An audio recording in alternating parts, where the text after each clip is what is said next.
Shigaraki vs Mahito. What happens when two gods of decay face off? One corrupts the soul and one erases existence itself. In the vast multiverse of anime and manga, few concepts are as terrifying as the corruption of a human spirit. We're looking at two such calamities today. On one side, an ancient evil reawakened, a villain whose very touch brings ruin, Tomura Shigaraki, the symbol of fear from My Hero Academia, and on the other hand, a nascent god of chaos, a boy who sees humanity as flawed and seeks to remake it in his own image, Mahito, the cursed spirit of Jujutsu Kaisen. Both are masters of disintegration, but whose ideology and power would prove supreme in a fight to the death? It's a clash of decaying worlds and distorted souls. To find out who walks away, we'll need to analyze their every facet. We're breaking down attack Potency Destructive Capacity, speed, durability, and their most devastating hacks abilities. But we're also delving deep into their twisted psychology to see what truly makes them tick. And we'll examine how the battlefield itself could become a weapon. It's a symphony of destruction and only one conductor can remain. It's time for Crossover Coliseum. If you guys would like to see my content before it uploads on YouTube, you should subscribe to my Patreon. I do currently have a video, which some of you guys might enjoy. It's Chapter 1 feats only. A new video is on its way in the near future. And now back to the video.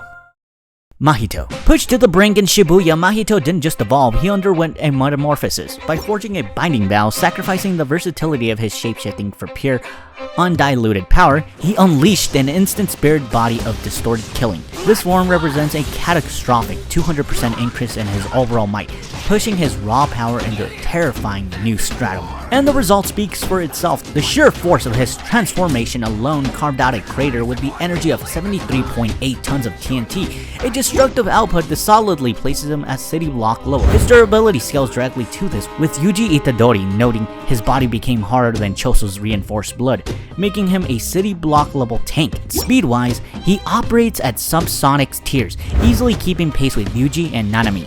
And by tapping into 120% of his potency, he becomes even faster. But raw power is just the delivery system. Mahito's true game-breaking advantage lies in his devastating and esoteric hacks. His idle Transfiguration is a top-tier soul manipulation ability, allowing him to reshape the very soul of anyone he touches. Since the body shape is a direct reflection of the soul, this means a single touch is lethal.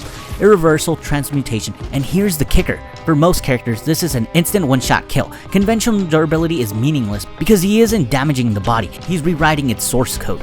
He can turn people into exploding pustules, grotesque art pieces, or loyal servants with a thought. This makes him a direct counter to physically dominant brawlers. His defensive hacks are just as broken. By understanding the shape of his soul, he can instantly reconstitute, there we go. He can instantly reconstitute his body after most physical attacks, granting him a form of pseudo-immortality. Slicing him or punching a hole through him is often a temporary inconvenience. This forces opponents to attack his soul directly, a nearly impossible task for most. And if you think you can overwhelm him, then think again. His rapid battlefield evolution is a hack in of itself. He developed his domain expansion, self-embodiment of perfection while on the verge of death, creating a guaranteed hit domain where his transfiguration is inescapable. He later mastered the ability to create perfect energy divine clones. And here's the fundamental rule that defines this battle.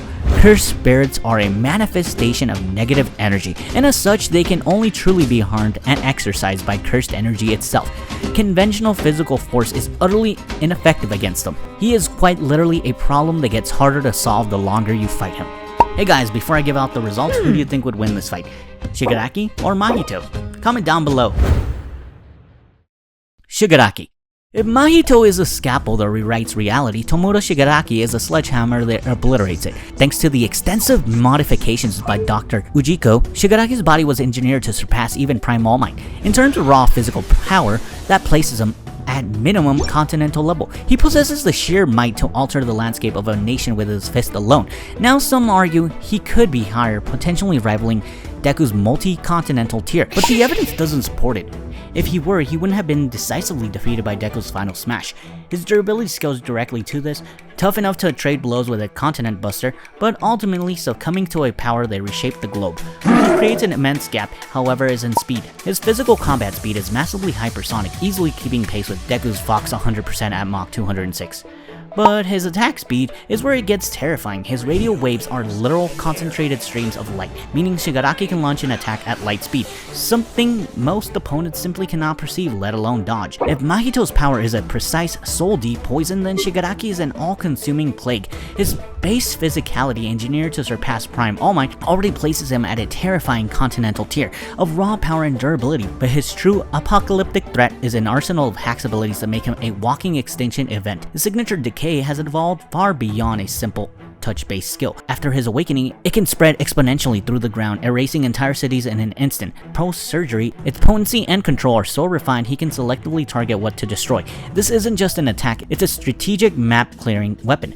And that's just the beginning. Stolen through All for One, his toolkit is a nightmare checklist. Search lets him identify the weak point of up to 100 targets at once. Radio waves are literal lightspeed attacks that disrupt all communications. Super regeneration makes him incredibly difficult to put down, while a suite of enhancers like spring-like limbs and a rivet stab grant him a brutal close combat versatility. Most terrifyingly, his body is a product of a Quirk singularity, constantly adapting and evolving. He's demonstrated the ability to spontaneously generate new organs to expel poison, mold his damaged body for a new one, and upon taking critical damage, instinctively shift into an absolute defense form. A monstrous armor of hands that drastically amplifies his already immense strength and durability.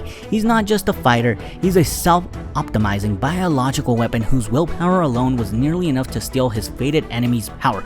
Against him, any prolonged battle is a death sentence. But here's the critical factor that can negate Mahito's greatest advantage. Shigaraki has proven he can interact with the soul itself.